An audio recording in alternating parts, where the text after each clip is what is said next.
گاری باڵا دەست ئەم عمرەمان لێ قبوڵکەی لە ماڵەکەی توین لەم جێگە و شوێنە پیرۆزین بە حاڵمان ئەزانی بە دڵمان ئەزانی دڵمان پاکەیتەوە لە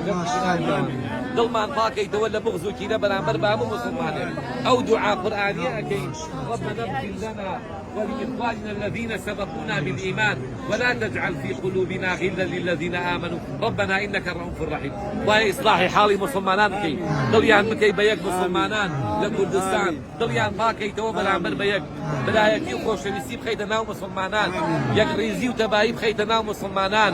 خوایە لە ماڵەکەی توا تەوبە ئەکەین پەشیمان ئەبینەوە لە غەیبەت لە بوهتان لە قسەی خراپ بەدەممانە هاتبێ خوایە گەردنی هەموو مسلمانێک ئازاد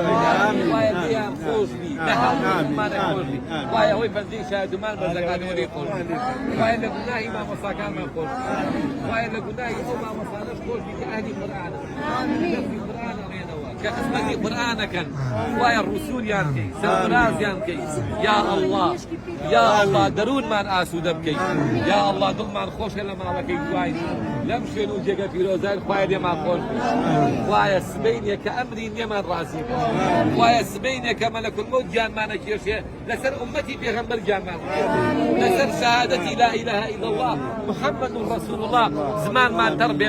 بەو شیعارە کە شیعاری هەموو مسلمانانە خوایە مسلمانان ئەمڕۆ دژایەتی دینەکەیان نەکرێ دژایەتی ئەخلاق و قیەم و بەها باڵاکانی خێزان نەکرێ خوایە ئەوەی دژی ئیسلام دژی قورئان دژی بێڕێز سوکایەتی بە دینەکە خوایە سەرشۆڕی کەی خوایە لە ماڵەکەی توانین زەلیلی کەی خوایە ئەوەی خێری پێ بۆ میلەتی کورد ئەخلاق و ڕەوشتی جوان بڵاو کاتەوە خوایە موفەقی کەی خوایە ئەوەی ئەوێ ئەم میلەتی کوردە بەلا ڕیا بەرێ بەرەو هەڵدێر بەرێ بە پارەی بە ماڵی بە ئیعلامی خوایە لە ناوی بەری خوایە ڕسوای کەی یا ئەڵڵا سەرشۆڕی کەی یا ئەڵڵا سەربەرزی دنیا و قیامەتمان کەی یا ئەڵڵا لە ڕۆژی قیامەتە لەسەر حەوزی کەوتەر بە دیداری سەیدنا محەممەد خوایە مەوعیدمان سەر حەوزی کەوتەرە لەو دیدارە بێ یا ئەڵڵا لە دیداری ڕەسوول الله بێ بەشمان دەکەی یا ئەڵڵا ئەم دایک و خوشکانە ئومەتی ئەو پێغەمبەرە لەسەر ڕێبازی ئەو پێغەمبەرە تەوبەیان کردووە پەشیمان بۆتەوە خوایە ئەو فرمێسکانە بە ئاگل دەسووتێنی ربنا آتنا في الدنيا حسنة وفي الآخرة حسنة وقنا عذاب النار وتوفنا مع الأبرار يا عزيز يا غفار.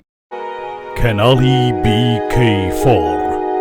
کەناڵێک بۆ سەرجەم چین و توێژەکانی کۆمەلگا BK4